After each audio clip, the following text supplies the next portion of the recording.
guiam. Bom dia! Quebrou o cristal do nosso orgulho. Que a graça e a paz esteja sobre a vida de vocês. Gente, meu sinal de internet sumiu aqui, hein? Bom dia, deixa eu verificar minha internet. Minha internet sumiu.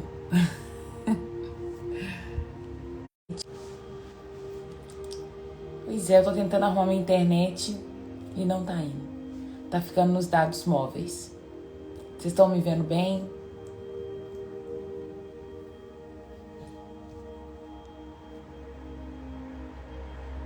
Acho que eu vou precisar sair e entrar de novo, gente. Ou alguém me fala se tá ok? Bom dia, Rita.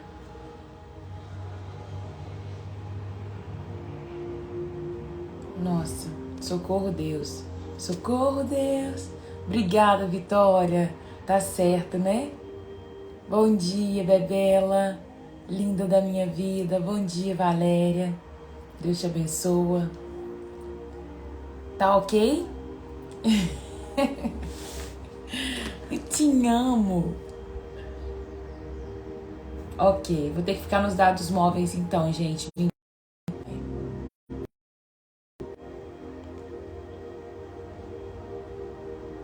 Mas tá tudo certo. Amém. Vamos orar? Vamos falar com o Pai? Mais um dia que o Senhor Ele já fez. Mais um dia que Ele nos escolheu para viver. Então vamos agradecer a Ele. Aí de onde você tá, agradeça a Ele por mais essa oportunidade de vida, por mais um dia que você tenha a oportunidade de exalar do amor dEle. Amém?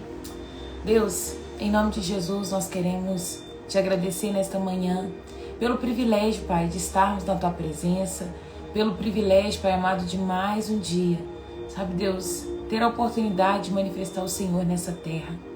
Nós queremos te agradecer.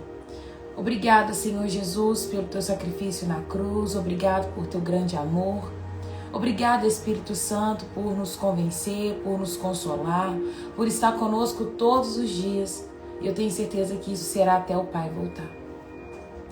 Deus, nesta manhã, que o Senhor possa mesmo ter liberdade no nosso meio. Manifesta a Tua vontade, faça o Teu querer. Que seja mais um dia, Pai amado, de avanço no reino. Que seja mais um dia de revelação na Tua palavra. Quero mesmo, Deus, te falar que o Senhor tem liberdade de fazer a Tua vontade nesse lugar. Coloca anjos, Pai, guardando a vida de cada um que aqui está, ao redor aqui da minha casa, Pai amado, da empresa de onde o Felipe está. Que o Senhor possa mesmo mover neste lugar de uma maneira linda, Pai. Que haja edificação, salvação, cura, entendimento aqui, Pai. Em nome de Jesus, esse é o nosso pedido. Revela-nos através da Tua palavra, Pai. Mostra quem Tu és, Pai, por meio da Tua palavra, em nome de Jesus. Amém e amém. Que Deus abençoe o dia de vocês. Hoje nós temos participação especial. Hoje é dia da gente receber o mestre. Palavra mais detalhada. Aleluia. Glória a Jesus. É Ele com vocês. Felipe. Bom dia. Cabelinho curto. Deixa eu arrumar aqui também. Como é que você tá? Tô bem, graças a Deus. Cansado. Amém. Semana foi uma semana bem corrida, mas tô bem, graças a Deus. Nossa, Felipe, não fala. Porque eu também tô desse jeito, assim. Falei, meu Deus, hoje eu acordei só pela força de Jesus. Foi reunião até 11h30 da noite. Ontem teve PG, até arrumar a casa, até fechar tudo. Deu também 10h30, então... Ontem eu e Cacau também ficamos até tarde limpando aqui. Por conta da ventania que deu. Ontem teve um furacão de areia aqui. Amém, amém, Felipe. Hoje nós vamos para Romanos 9, né? Nós lemos ontem e falamos ontem sobre o pecado, Romanos 8, a graça de Jesus. Deixa eu abrir aqui. Falamos ontem um pouquinho também sobre paternidade, porque uma vez que Cristo ele se entregou por nós, agora nós somos filhos adotados, né? E eu não consegui finalizar falando da glória futura, mas o final era falando que nós somos mais que vencedores sobre todas essas coisas, sobre o pecado, sobre as nossas dores, a aflição. Diante disso tudo, nós somos mais que vencedores. E aí nós entramos no 9, né? Fique à vontade, conduza da maneira que você achar melhor. Tens liberdade aqui nesse lugar. Amém.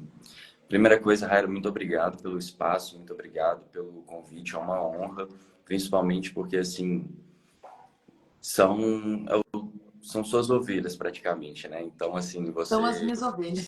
você me confiar é uma honra gigantesca. Eu sei o quanto que um pastor preza pelo coração das suas ovelhas, do seu rebanho ali. Então, muito obrigado. Obrigado pela honra de estar fazendo parte disso. E vamos lá. É bom até que eu ia fazer a introdução do 9 usando esse finalzinho do 8. Por quê? A gente tem que entender a Bíblia não como capítulos e versículos, mas como cartas e livros. Então, assim, tem essa divisão para ficar mais fácil de localização de estudo hoje. Porém, a Bíblia não foi escrita assim. Então, para a gente ter uma noção do que Paulo quer dizer exatamente no 9, a gente precisa ter o entendimento de por onde ele estava indo no 8 e principalmente o que é que toda a epístola quer trazer de revelação para a gente. Então, assim, a gente Amém. vê que o finalzinho do 8 vai ser exatamente isso. Vai ser Paulo, ele afirmando a respeito da glorificação, porque a criação aguarda com ardente expectativa a manifestação dos filhos de Deus. Manifestação dos filhos de Deus não é evangelismo, já vi várias pessoas pregando a respeito disso. Do tipo, vai e pregue, porque olha só, a terra está esperando você pregar o evangelho. E não é isso. Aguardar com ardente expectativa a manifestação dos filhos de Deus é a glória futura. É um capítulo onde Paulo ele fala sobre as provações que chegam, sobre como as perseguições, porque a gente sabe que foi uma época bem complicada para a igreja. Esse princípio de igreja realmente foi muito sangue derramado, era muita perseguição, tinha muito ódio ao evangelho e aos cristãos no geral. E Paulo ele termina falando do amor de Deus. Quem pode nos separar do amor de Deus? Antes dele entrar no 9. O capítulo 9, para quem nunca leu, para quem não tem familiaridade, nunca ouviu pregações a respeito, o capítulo 9 ele é muito usado para defender predestinação. É um capítulo muito usado para dizer que Deus ele determina sobre as suas escolhas, o seu futuro. É como um Deus, como um grande manipulador de fantoches. E não é isso. Não é isso. O 9, pelo contrário. O 9 ele vai fazer não é um meio exatamente de Romanos, mas é o recheio ali, a parte onde eu considero Romanos 5, 6, 7, 9, 10 e 11 como a parte mais densa da carta. Só fazer mais algumas considerações e a gente começa. Combinado. Irmão, você prefere que desliga os comentários? Não, tá ótimo. Tá Não te tranquilo. incomoda não, né? Não. Pessoal, para vocês que estão aí também vendo comentário, o que vocês fazem? Em cima dos comentários, você passa o dedinho assim para baixo e os comentários eles abaixam. Então você consegue ver melhor aí o rosto do Felipe. Para mim, eu consegui fazer isso, tá ótimo. Então, para Aqui vocês pra que mim ainda não tá. sabe, é só pegar os comentários, baixar assim e ele vai abaixar os comentários, tá? Pra mim aqui tá Eu ótimo. não gosto de desligar os comentários, não, porque eu falo que eu tenho TDAH. Se eu entrar numa live que eu não puder comentar, eu acho que eu saio, não dou conta de ficar sem falar. Não, é bom. Assim, gente, às vezes eu leio, sei o que tá falando aqui, só que se eu quebrar meu raciocínio para eu voltar é meio complicado. Minha mente funciona de um jeito Sim, meio eu também peculiar. eu penso assim, Felipe, fica à vontade. Não precisa responder de imediato comentários. No final a gente abre de novo e vê os comentários, vê perguntas, responde, mas pode seguir aí a linha de raciocínio. Tranquilo. Gente, inclusive é bom mandar mensagem porque é um tema que surge muita dúvida, principalmente que são as duas escolas mais antigas dentro do protestantismo. Fiquem à vontade, fiquem à vontade. Mas só fazendo uma muito breve introdução, não dá para desvincular Romanos 9 de Romanos do 1 até o 8 e Romanos 12 até o 16. Não dá para tirar esse pedaço e descontextualizar. Então, de um modo bem simples, para mim, o que mais vai estruturar o que a gente vê aqui é Romanos 1. Romanos 1, ele deixa muito claro a respeito de como Deus ele se manifestou. Os atributos invisíveis de Deus, eles são perceptíveis na criação.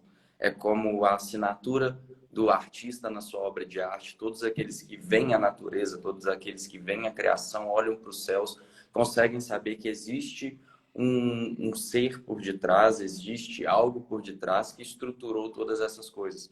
Então, os homens se tornam indesculpáveis pelo quê? Eles se tornam indesculpáveis por reter a verdade pela injustiça e por se entregarem aos seus desejos e prazeres. Não fala que Deus os forçou a isso, não fala que Deus os direcionou a isso, não fala que a vontade de Deus era que esses homens se perdessem por esse caminho, mas fala que eles, percebendo esses atributos invisíveis de Deus, eles não renderam glórias a Deus, eles antes preferiram adorar a criação ao invés do Criador, e por causa disso, detêm a verdade pela injustiça, vão pelos seus próprios caminhos, pelos seus próprios desejos, pelas suas próprias concupiscências.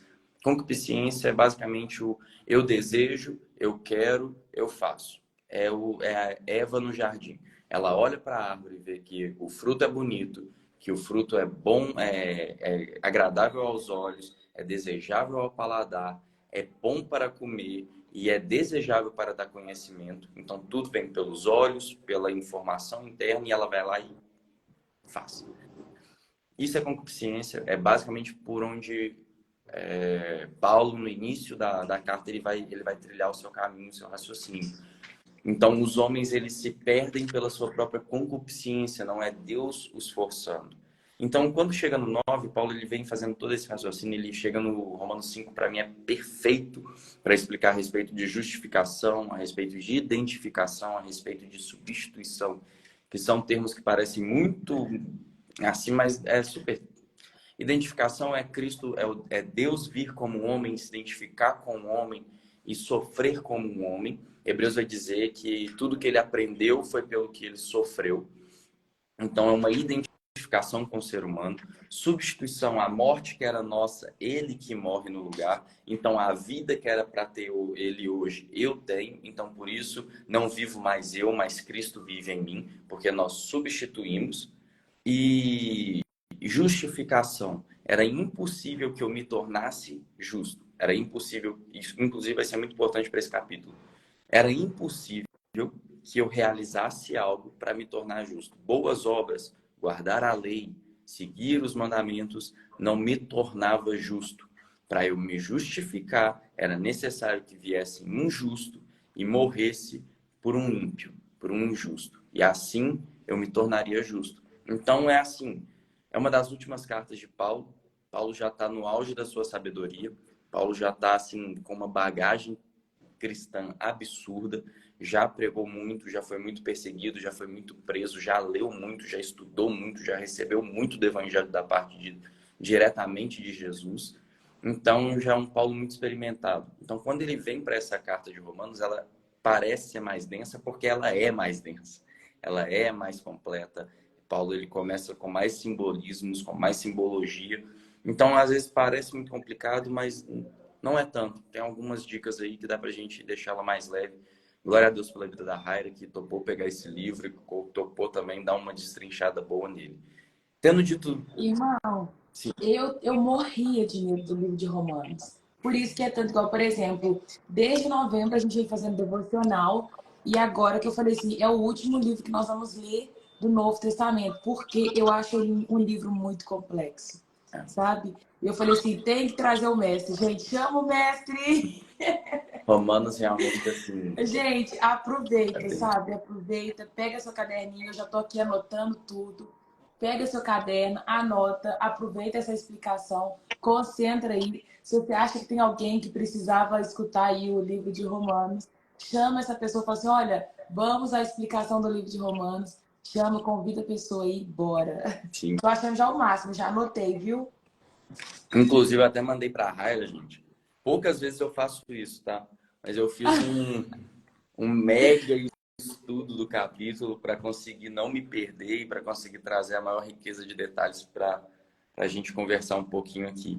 Mas, amém, vou anotando também. Começando, então, realmente, efetivamente, o capítulo 9, para mim também, disparadamente, a mais complexa no sentido de linguagem. É o que 2 Pedro vai dizer ali no final do capítulo 3.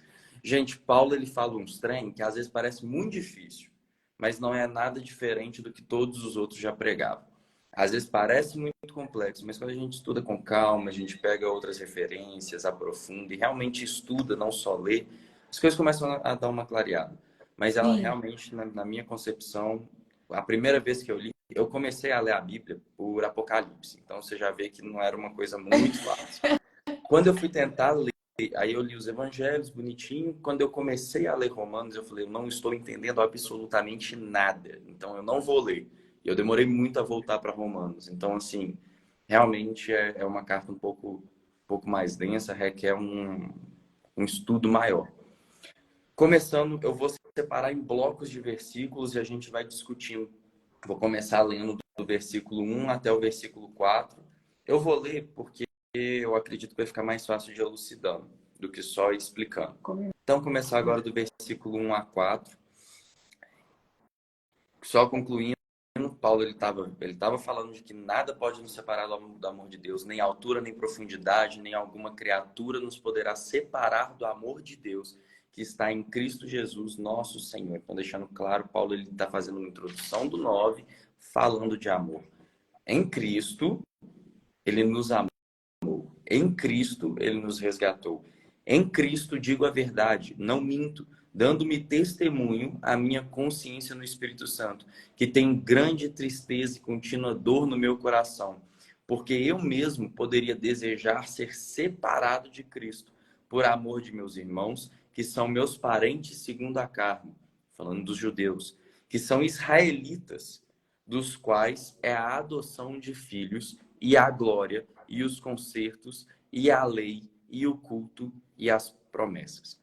Para falar um pouquinho desse bloco primeiro, uma coisa que é muito importante.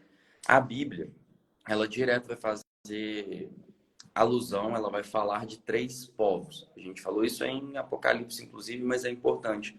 É, isso está dentro do dispensacionalismo.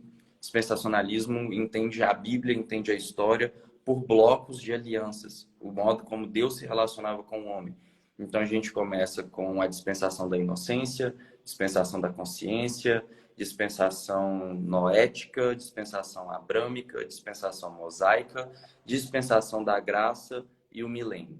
São 7 dispensações e elas fazem essa história até que tudo se termine. Dentro do dispensacionalismo, nós entendemos o mundo, nós entendemos as pessoas em 3 grupos. 3 grupos que Deus foi se relacionando, 3 grupos que Deus direcionava, 3 grupos que Deus instruía. Hoje, 3, né? Mas na maioria do tempo, 2, que foram judeus, gentios e igreja. Judeus, basicamente, eles são realmente o povo que Deus confiou algumas coisas. Quais coisas? Promessas. A gente vê que a aliança abrâmica e a aliança mosaica, dentro delas ainda tem a aliança davídica, tem a aliança da Terra Prometida, mas as 2 grandes são essas. As 2 foi direcionada a um povo. Por quê? Porque Deus estava escolhendo um lugar para vir um Messias. E o lugar para vir o Messias precisava crer que existiria um Messias. Então era necessário que tivessem promessas a respeito desse homem, desse filho do homem, desse Deus encarnado, do nosso Senhor e Salvador. Era necessário haver promessas que ele fosse cumprir. Era necessário ter mandamentos que fossem sombras dele. E era necessário que existisse um lugar onde o homem entendesse que era impossível ele justificar a si mesmo, ele ter obras que trouxessem justiça própria. A gente vê que os judeus eles acabam se perdendo nisso aí, mas é esse grupo de pessoas. Os gentios somos nós antes de aceitarmos a Cristo. Um povo alheio às promessas, um povo que não estava ali, um povo que não participou da circuncisão, um povo que não participou dos 600 e pouquinhos mandamentos, um povo que não recebeu a lei diretamente. E igreja. Hoje em Cristo nós somos igreja. São os 3 povos que a Bíblia vai mencionar várias e várias vezes. Nesse momento, Paulo está introduzindo o capítulo 9, falando a respeito de judeu. que ele desejava ser separado de Cristo. Isso mostrava também o amor que Paulo sentia pelo povo dele, por aqueles que eram dele, que ele desejava, e olha que Paulo, para desejar ser separado de Cristo, é uma coisa absurda, absurda. A gente vê o quanto de vezes que ele fala, eu preferiria partir e estar com Cristo, que é incomparavelmente melhor. Porém, eu tenho um ministério ainda para cumprir, eu ainda tenho pessoas para cuidar, eu ainda tenho gente para ensinar, eu ainda tenho igreja para estabelecer, eu ainda tenho cartas para escrever. Por causa disso, eu não quero partir. Por causa disso, eu desejo ficar. Mas se não fosse isso, eu já queria estar com Cristo, que é incomparavelmente melhor. Então, para Paulo dizer que ele desejava ser separado de Cristo por amor a alguém, ele amava muito esse alguém. Amava muito esse alguém. Isso mostrava o desejo que ele tinha também que os judeus eles chegassem à revelação do Cristo. E ele termina esse bloco falando o seguinte, que são israelitas, dos quais é a adoção de filhos e a glória e os concertos, a lei, o culto e as promessas, mostrando o quanto Deus confiou a esse povo. Ele confia a esse povo a lei, ele confia a esse povo o culto. O culto é o que, gente? Quando a gente fala culto, entende como sacrifício. Ah, Felipe, hoje o culto não tem sacrifício. Animal, não. Mas nós temos o nosso sacrifício todos os dias. Romanos 12, dando um spoiler, Romanos 12, versículo 1 e 2, vai dizer: rogo-vos, pois, irmãos, pela misericórdia, pela compaixão de Deus, que apresenteis o vosso corpo como sacrifício vivo, santo e agradável, o qual é o vosso culto racional. E não vos amoldeis ao sistema desse mundo, antes transformai-vos pela renovação da vossa mente, para que saibais qual é a boa, agradável e perfeita vontade de Deus. Então a gente vê que em Romanos 12, Paulo vai explicar o que é o nosso culto. O que é o nosso culto? É o sacrifício, apresentar o nosso corpo em sacrifício vivo, santo e agradável. Sacrifício vivo, santo e agradável diante de Deus, que é o nosso culto racional. O nosso cultuar, sabendo o que estamos fazendo, entregando o nosso corpo, sacrificando tempo, sacrificando força, sacrificando vontade, sacrificando mentalidade, sacrificando tudo a Deus, é o nosso culto. Então, Paulo está querendo dizer basicamente o seguinte: esse povo recebeu tudo de Deus. Esse povo foi instruído por Deus. Tá bom.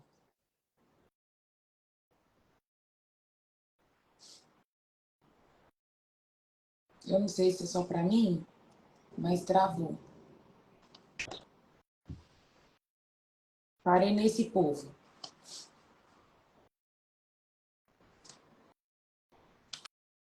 Mexe na internet. Mexe.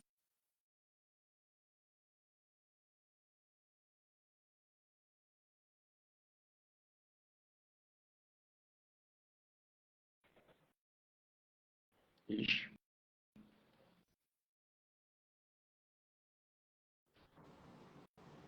Deixa eu ver. Voltou? Travou? Está voltando. Para mim está voltando. Só a qualidade está um pouquinho. Embaçado, né? Aqui também tá. Socorro, Deus!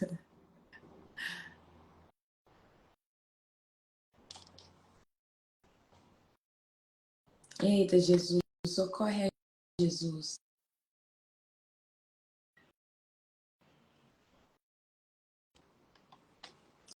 Não sei, para mim tá totalmente travado. Tá voltando, Viviane?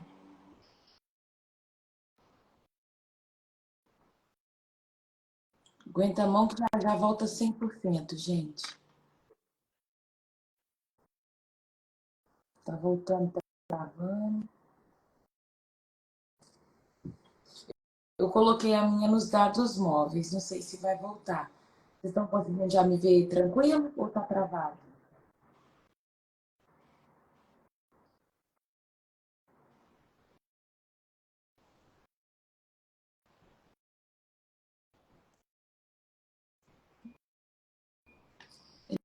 E vai ter que entrar novamente. Deixa eu ver. Agora, vocês estão me vendo tranquilo? Me fala isso.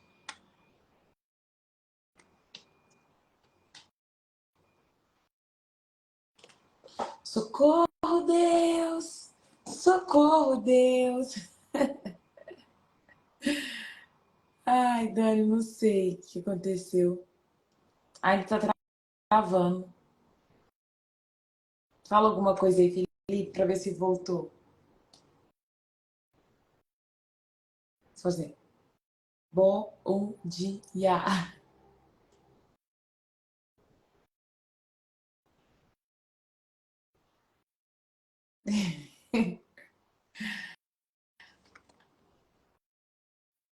Não consigo ouvir. Ô, Valéria, misericórdia mesmo. Pai eterno. Eu tô nos dados já, Cacau. Passando pela prova, dando glória a Deus. Ô, Felipe, eu não consigo te ouvir. Você tá falando?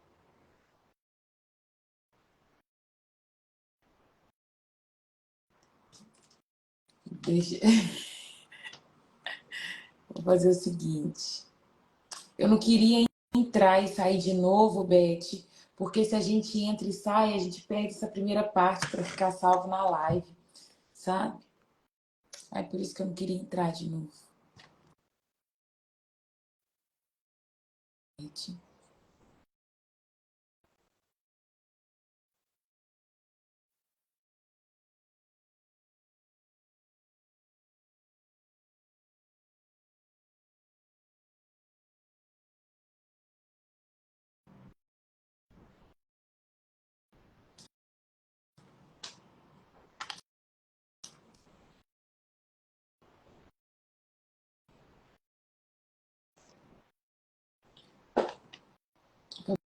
Vamos ver.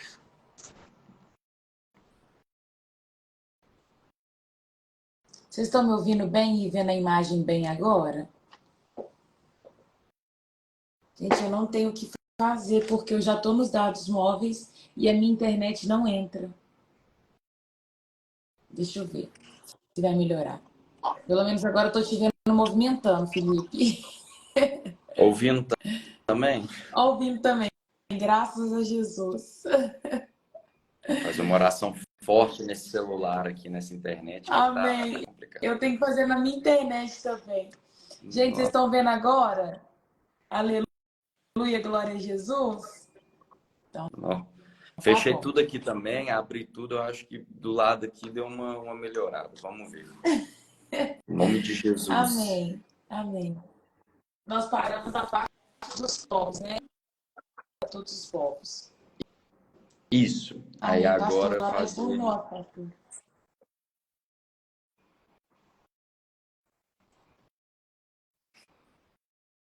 Oi. É porque aqui aí tá dando uns negocinhos, vou falar bem devagar, porque aí se dá uma travada, dá tempo de segurar. Mas então, Tá. fechando essa parte do 1 até o 4, falando dos povos, falando como Paulo amava o povo judeu. Ele faz uma introdução do capítulo falando dos judeus, falando dos israelitas. Então, agora pegando o versículo 5, dos quais são os pais e dos quais é Cristo segundo a carne, o qual é sobre todos, Deus bendito eternamente. Amém.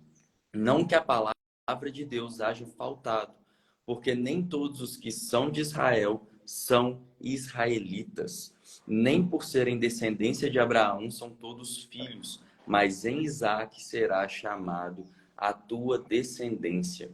Eu acho legal essa parte pelo seguinte: Paulo ele começa a fazer a introdução, agora ele vai dizer o seguinte: segundo a carne, não são todos israelitas. Por quê? Porque o povo de Israel, eles consideravam o seguinte: nós somos filhos de Abraão. A gente vê esse problema com Jesus. Jesus vai dizer que eles eram escravos do pecado, escravos de Satanás. E eles vão dizer: não, nós nunca fomos escravos. Não, nós somos descendência de Abraão. E Jesus vai falar: vocês são tudo doidos. Se Deus quiser, ele faz essas pedras virarem descendência de Abraão. Então, assim, a gente vê que eles valorizavam demais essas coisas segundo a carne. Filipenses, capítulo 3, versículo 6, se eu não me engano, Paulo vai dizer: Se alguém tem algo para se gloriar segundo a carne, quanto mais eu. Hebreu de hebreus, circuncidado ao 8º dia, da tribo de Benjamim, quanto à lei, fui fariseu, quanto ao zelo, persegui a igreja. Então a gente vê que realmente para o judeu era uma valorização muito grande. A tribo que ele veio, não ter mistura gentílica no seu sangue, ele saber ele guardar a lei, ele ser fariseu, isso eram coisas muito importantes para eles. Então é isso que Paulo está querendo dizer. Ele vai falar sobre que nem todos que são filhos de Abraão são israelitas. Por quê? Se a gente lembrar, Abraão não teve somente um filho. Ele teve um filho da promessa, mas ele teve Ismael também. Ismael era filho de Abraão segundo a carne, mas a ele não foi dado a promessa de que veria o Messias, não foi dado as promessas, em ti serão benditas todas as famílias da terra. Nele não foi dado a promessa de que os seus descendentes seriam tão numerosos quanto as estrelas do céu e quanto a areia na praia. Então, assim, ainda que Ismael fosse descendência de Abraão, fosse filho de Abraão, ele não era filho da promessa, ele era filho da carne. Isso mostrava um pouquinho a diferença dentro dos israelitas. Tinham os verdadeiros israelitas e tinham aqueles que não eram os verdadeiros israelitas. Por que é importante falar isso? Porque a partir de agora, Paulo ele vai falar sobre pessoas, nomes, indivíduos, mas que não estão simbolizando indivíduos. Está simbolizando povos, está simbolizando situações. Mas ele vai usar referências a pessoas para que fique mais claro o entendimento. Então, assim, quando fala, por exemplo, de Ismael e de Isaac, a gente tem essa clara referência de filho da promessa. Filho da promessa é quem? Nós, igreja. Vai fazendo, né, já trazendo para a gente. Nós somos filhos da promessa. Por quê? Porque nós não somos descendentes de Abraão segundo a carne, mas nós somos descendentes de Abraão segundo o que está escrito em Gálatas 3. Gálatas 3 vai dizer que para que a bênção de Abraão chegasse também até nós, foi necessária a morte de Cristo, que ele fosse feita a própria maldição, porque está escrito, maldito todo aquele que for pendurado no madeiro. Falando a respeito do sacrifício de Jesus para dar uma mudança à lei, fazendo vir, porque Paulo vai dizer também, Hebreus também é maravilhoso para falar a respeito disso, mas falando dessa mudança de sacerdócio, dessa mudança, não uma invalidação, mas uma mudança de fato através da morte, e para que a bênção de Abraão chegasse também até nós, os gentios, Jesus morreu. Qual era a bênção de Abraão? Muita gente acha que é dinheiro, mas não é. Abraão foi o pai da fé. Abraão foi uma referência da fé. Então, para que a bênção de Abraão, qual? A fé, chegasse também até nós, Jesus morreu. Quando fala bênção, gente, o povo já pensa em dinheiro, já pensa em carro, pensa em casa, pensa em coisa material, mas bênção excede esse entendimento. Bênção é algo muito maior. Efésios 1, bendito Deus e Pai de nosso Senhor Jesus Cristo, o qual já tem nos abençoado com toda a sorte de bênçãos espirituais nas regiões celestiais. Então, bênçãos espirituais. Bênção espiritual vai transcender esse entendimento de carro, casa, dinheiro, emprego, enfim. Concluindo no 7, falando de povos, falando de descendência segundo a carne, Ismael, que não são verdadeiros israelitas, até dentro do povo judeu, e Isaac, filho da promessa, herdeiro das promessas, herdeiro daquilo que Deus queria fazer através de Abraão. Amém. Versículo 8. Agora vamos ler do 8 até o 13. E aí começa a estreitar, e aí é onde começam os debates, aí é onde começam até algumas vezes brigas, repreendidas em nome de Jesus. Isto é, não são os filhos da carne que são filhos de Deus, mas os filhos da promessa são contados como descendência. Porque a palavra da promessa é esta: por este tempo virei e Sara terá um filho. E não somente esta, mas também Rebeca, quando concebeu de Isaque, nosso pai, porque não tendo eles ainda nascido, nem tendo feito bem ou mal, para que o propósito de Deus, segundo a eleição e predestinação são palavras complexas, mas a gente vai tentar abordar também, ficasse firme, não por causa das obras, mas por aquele que chama. Foi dito a ela: o maior servirá ao menor, como está escrito: amei a Jacó e aborreci Esaú.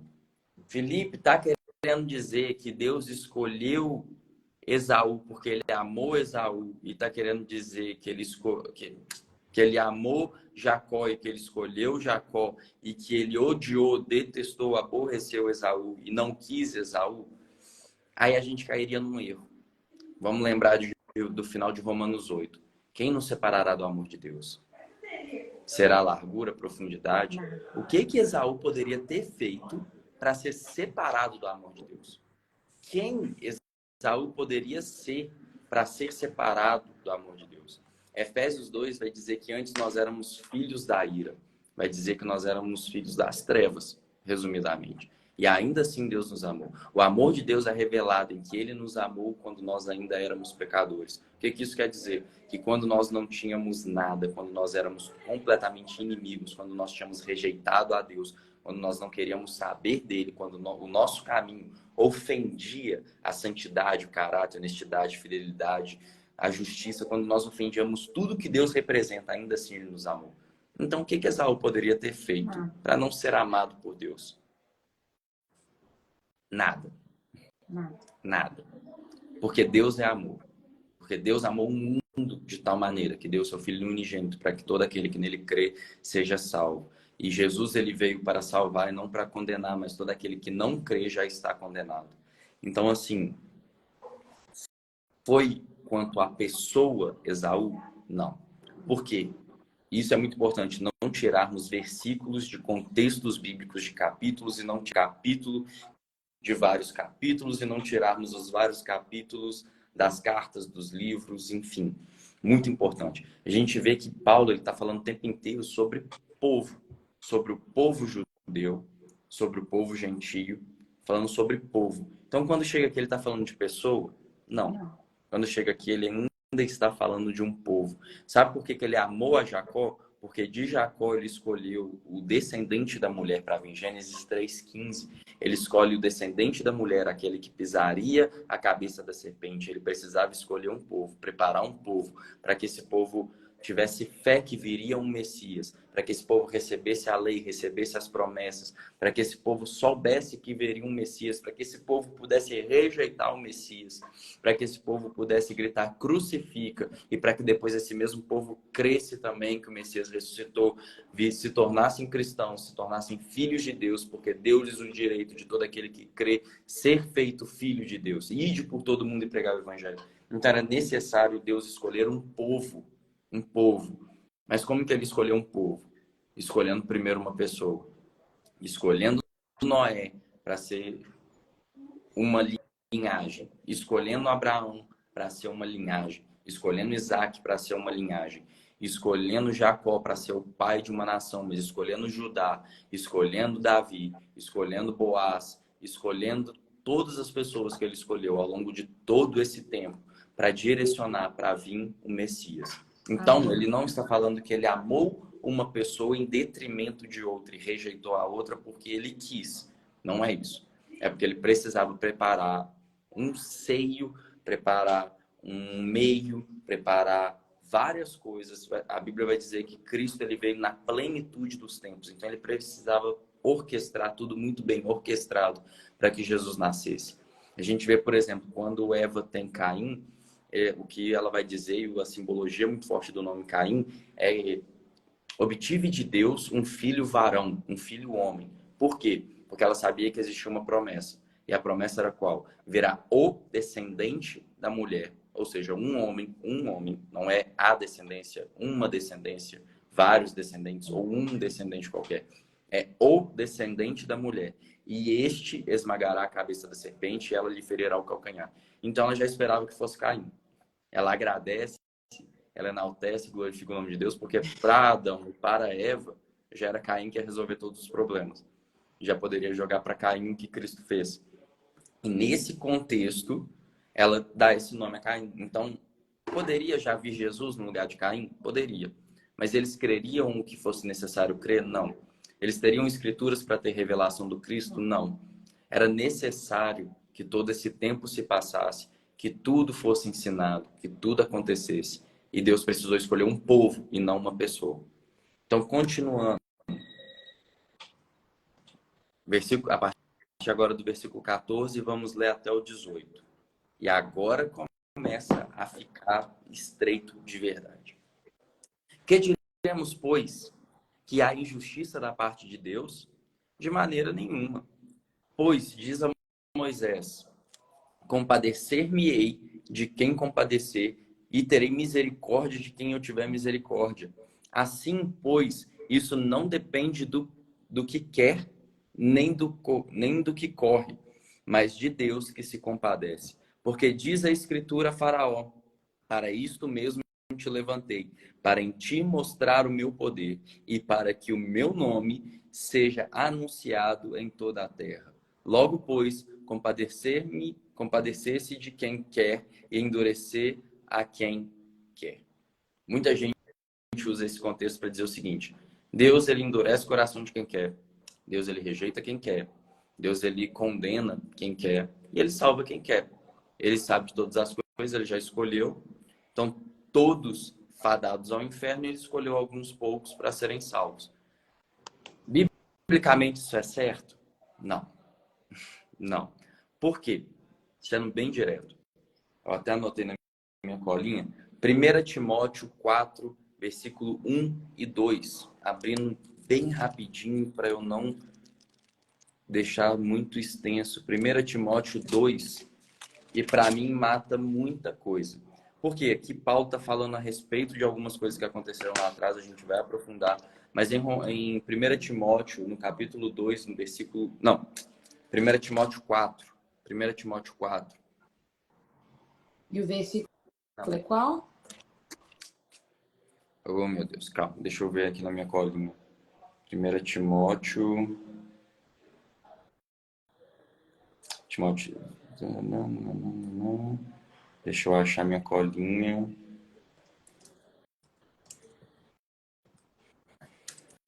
Claro.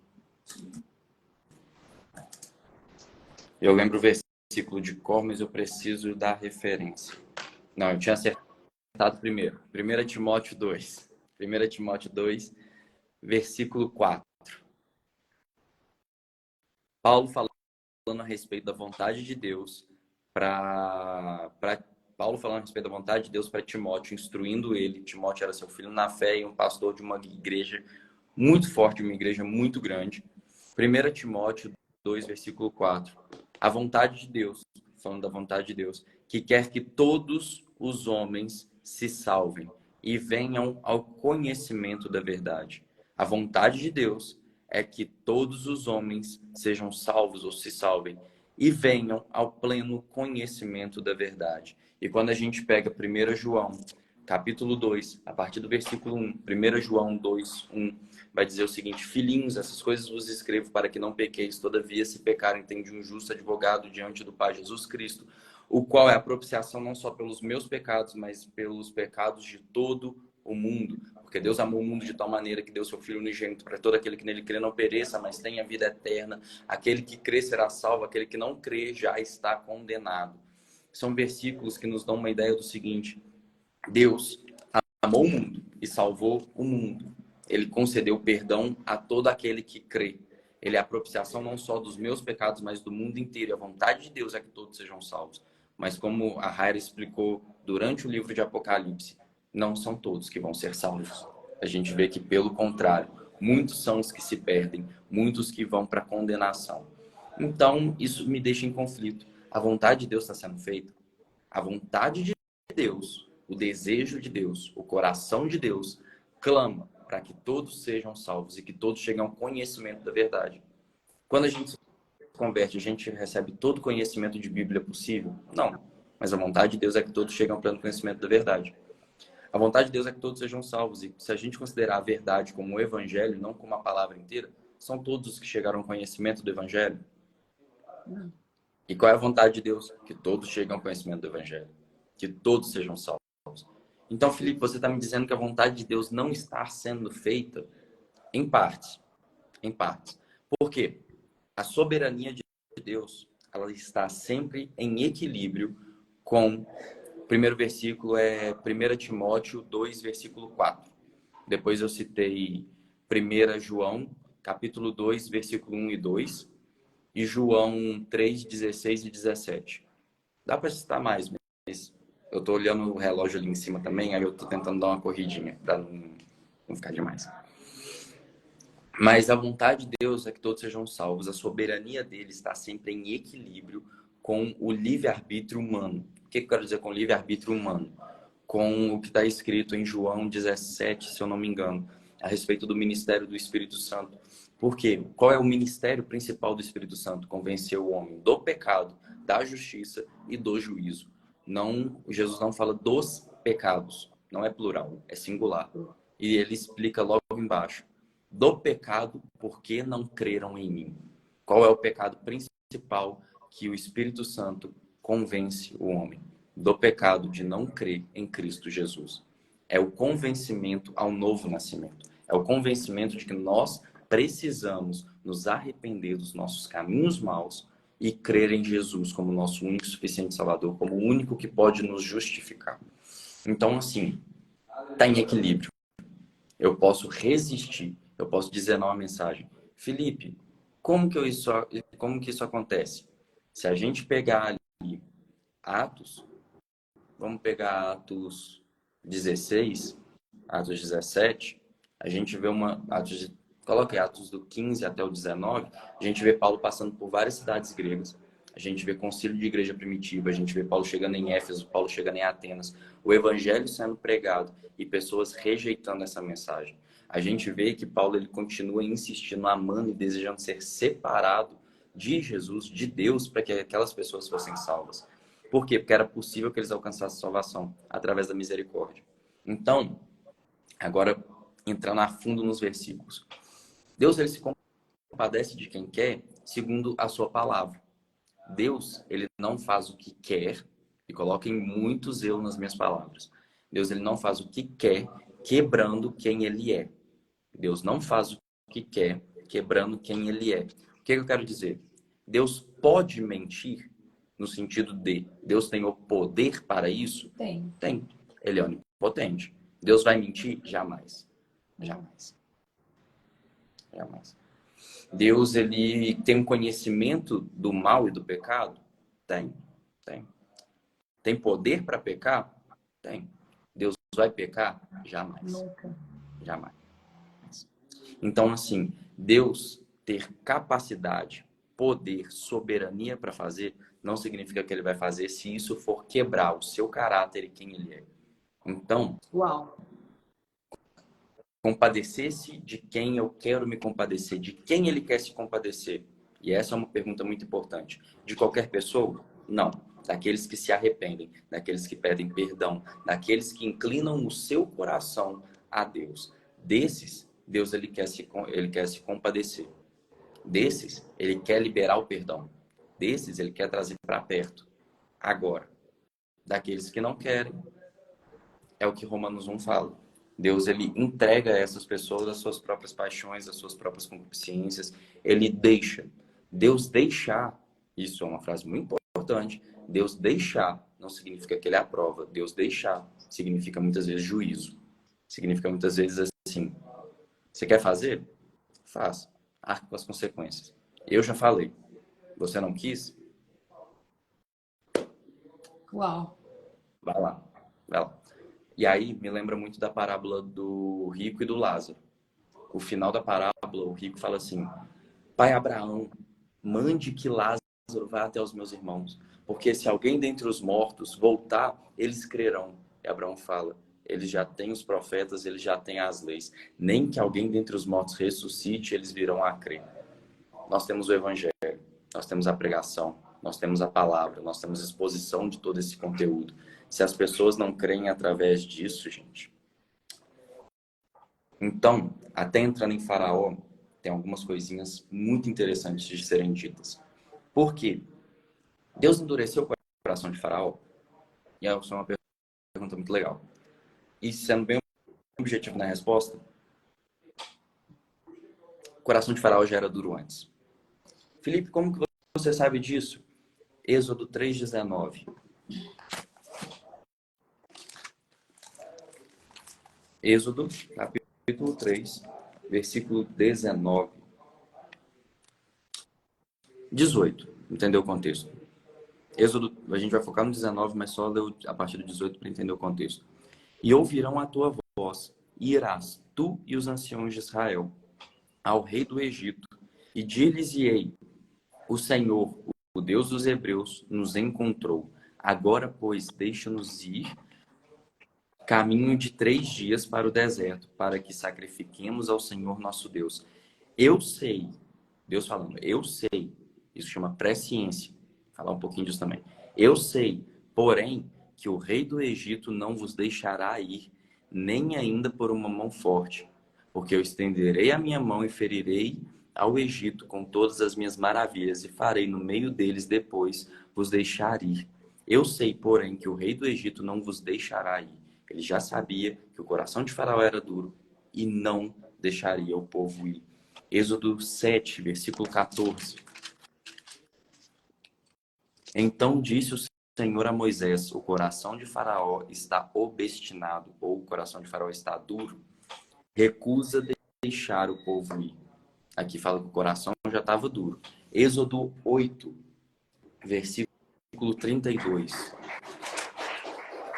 Êxodo 8, 32. Mas endureceu o Faraó ainda mais esta vez seu coração e não deixou o povo ir. O próprio Faraó estava constantemente endurecendo o seu coração. As palavras que são traduzidas por obstinado e por endurecer são duas palavras no grego, no hebraico. No hebraico, no aramaico, depende um pouquinho da versão, mas hebraico e aramaico. Vamos lá. Em Êxodo 7, versículo 14, Kabed. Minha pronúncia de hebraico não é a das melhores, então não sei se eu estou pronunciando certo. Mas a palavra é Kabed, K-A-B-E-D, que significa pesar ou pesado, em Êxodo 7, 14. Dentro da cultura egípcia tinha um julgamento final, onde o deus Osíris ele pesava o coração do povo. Basicamente, tinha uma balança. De um lado colocava o coração e do outro que eles chamavam de pena da verdade. Se o seu coração fosse mais pesado do que a pena da verdade, você estava condenado. Se o seu coração pesasse, fosse mais leve do que a pena da verdade, você era inocentado. Então vamos ler pensando no seguinte: o Faraó não deixa o povo ir porque o seu coração já foi pesado, porque eu já conheço o seu coração e o seu coração já está condenado por ser pesado, pesado de pecado, pesado de dureza, pesado de estar tão enraizado no mal, de estar tão enraizado na idolatria, de estar tão enraizado com Satanás, com as trevas. O seu coração já foi pesado por mim. Eu já conheço as suas atitudes, eu já conheço a intenção do seu coração. E a outra palavra de Êxodo 8:32, são várias vezes, tá, gente, que vai repetindo, endurecer o coração, endurecer o coração. A palavra em Êxodo 8:32 é Hazek ou Hazak ou Shazak, depende da conjugação do verbo. Por quê? Porque pode ser o sentido do verbo forçar ou as suas derivações. Força, fortaleceu no passado, fortalecerá, depende um pouquinho de conjunção de verbo, mas basicamente são as duas. Hazak e Shazak, que significa fortalecer ou forçou. Faraó ele estava fortalecendo o seu coração. Imaginem criando fortalezas. Ele estava fazendo isso aqui, ó, cada vez mais fechando. E Felipe, Deus endureceu o coração de Faraó? Sim e não. Vamos focar no sim. Eu pequei. Vamos lá, Felipe, eu pequei. Veio juízo sobre a minha vida. Agora Deus ele vem com um juízo por eu ter pecado.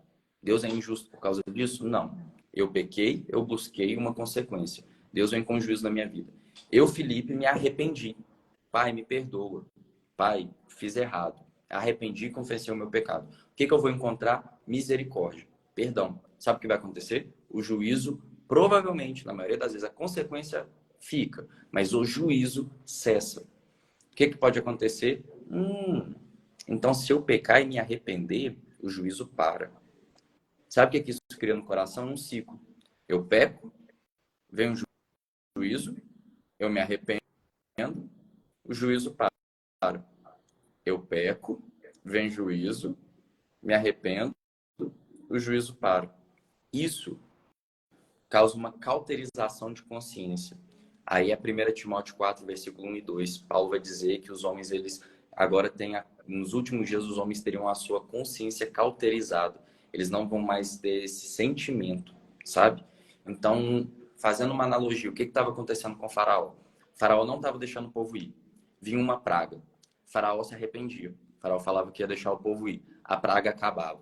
Quando a praga acabava, sabe o que o faraó fazia? Não vai ninguém. Já que acabou o piolho, já que acabou a rã, já que acabou o cair fogo do céu, já que o Nilo não é mais sangue, sabe o que vai acontecer? Vocês vão trabalhar o triplo, vocês vão trabalhar o quádruplo. Agora as mulheres também vão trabalhar, agora os meninos vão trabalhar, agora vai todo mundo trabalhar, agora vai aumentar a carga.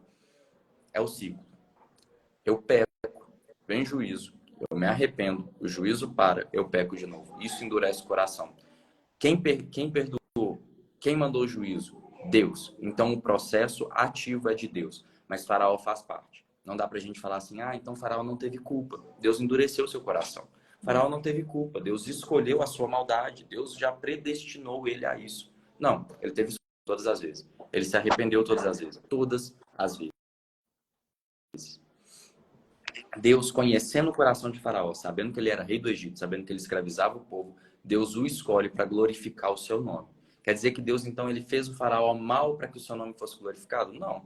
Se o Faraó deixasse o povo ir logo de primeira vez, estava tranquilo, não tinha acontecido nada. Mesmo ele pecando, mesmo sendo mal, mesmo sendo rei de uma nação idólatra, se ele tivesse obedecido a Deus, nada tinha acontecido. A gente vê Deus usando o rei da Síria, a gente vê Deus usando Nabucodonosor, a gente vê Deus usando vários reis ao longo da história para cumprir seus propósitos. Deus usou Alexandre o Grande para cumprir seus propósitos na história. Deus usou seus imperadores romanos. Deus usou homens em posição de autoridade, pagãos, incrédulos, maus, para cumprir os seus desígnios, os seus propósitos. Isso quer dizer que Deus os escolheu para ser mal? Não. Só quer dizer o que eu disse de presciência. Deus já conhece os nossos caminhos, conhece o nosso coração e conhece as nossas escolhas. Mesmo assim, isso é muito louco para mim. Isso mostra o tamanho da misericórdia e do amor de Deus. Conhecendo a minha escolha, ele ainda me dá a chance de escolher. Sabendo quem eu vou ser, ele ainda me dá a chance de ser ou não. Sabendo o meu final, ele ainda me dá a chance de ir para céu ou para inferno. Ele, sabendo o caminho pelo qual eu vou passar, ele me ama ao ponto de me deixar escolher ir para lá. Isso para mim isso chama presciência. Deus, ele não está te ordenando alguma coisa, mas ele já conhece os seus caminhos desde o começo. O cordeiro que foi morto antes da fundação do mundo. Jesus já estava morto desde antes da fundação do mundo? Não. Precisou vir a plenitude dos tempos que ele morresse na cruz. Mas para Deus, conhecedor de tudo desde o começo, já estava tudo consumado antes ainda de Adão pecar. Loucura, hein? Muito. Loucura. Uma coisa agora para finalizar e para amarrar, porque eu achei incrível essa colocação. Raira, eu tô vendo que tem alguns comentários, depois você me ajuda, tá? Só para Tá. Depois a gente volta. Eu tô tentando correr no tempo só para não ficar muito extenso. Tá. Porque realmente é um capítulo que é maravilhoso de falar.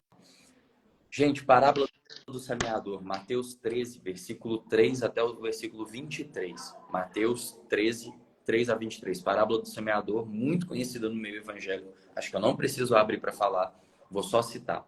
Um semeador saiu a semear, lançou as sementes ao longo do caminho. Umas caíram ao longo do caminho, os pássaros vieram e comeram. Uns caíram em um terreno rochoso, em um terreno pedregoso, em um terreno seco.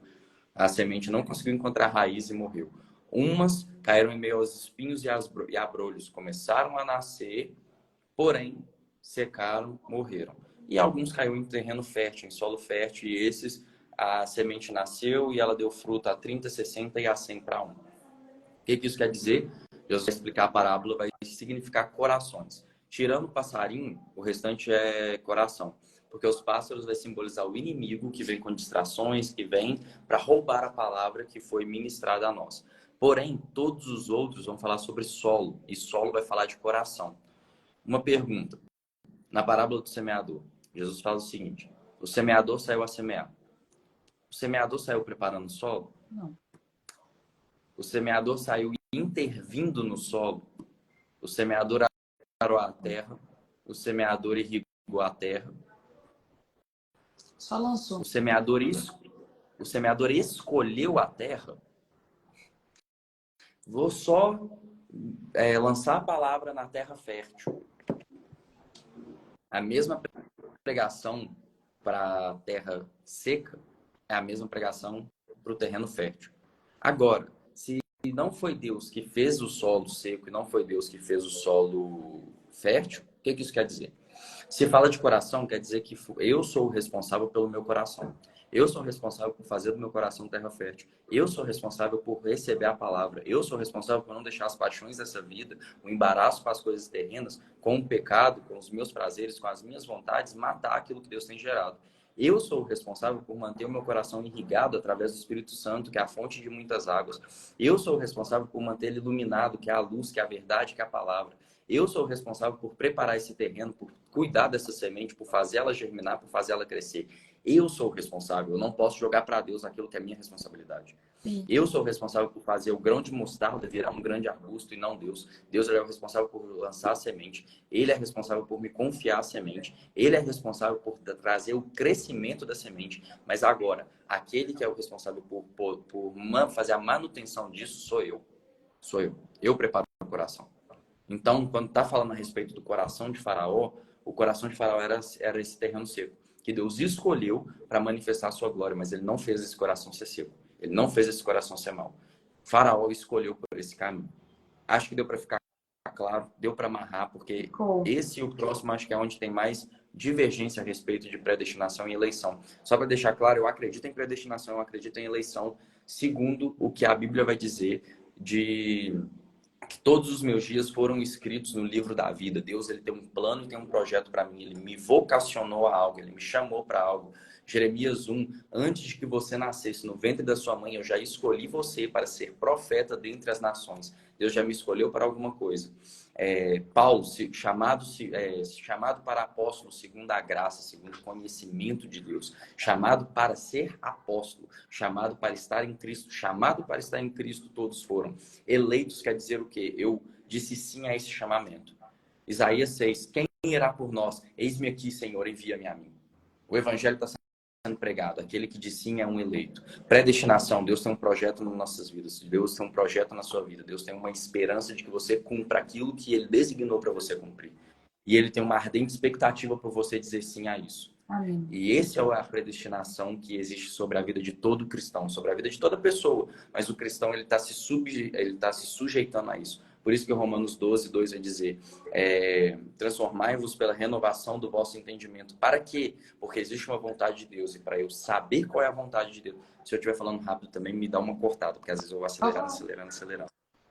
Mas é por isso que vai dizer para eu transformar a minha mentalidade. Por quê? Porque eu preciso entender qual é a vontade de Deus. Porque ela já está aí. A vontade de Deus já está acontecendo. E eu preciso ser co-participante dela. Eu não escolho a vontade de Deus. Eu não imponho a vontade de Deus. Mas eu me submeto e eu entendo qual é a vontade dele. E, gente, eu vou dizer uma coisa. Muitas vezes, no primeiro chamamento, a gente é resistente a ele. Quando eu descobri meu chamado, a primeira coisa que eu pensei foi maluquice. Não vai dar, não. Maluquice.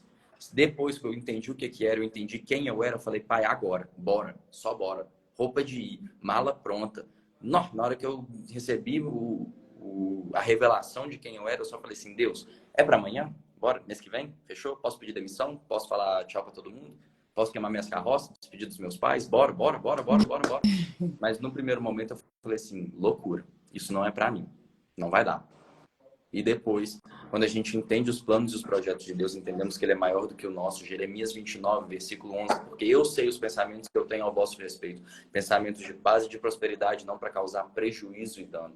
Os planos e os projetos que Deus tem para a gente é muito maior do que o que nós podemos pedir ou imaginar, o que nós podemos sonhar.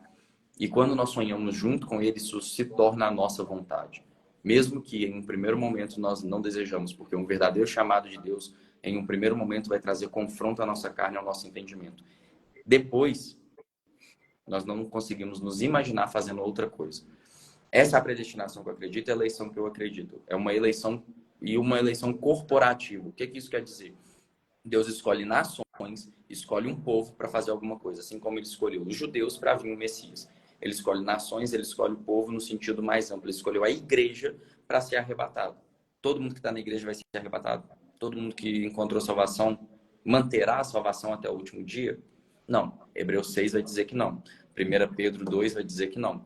Que a porca saindo da lama, sendo limpa, ela voltará à lama.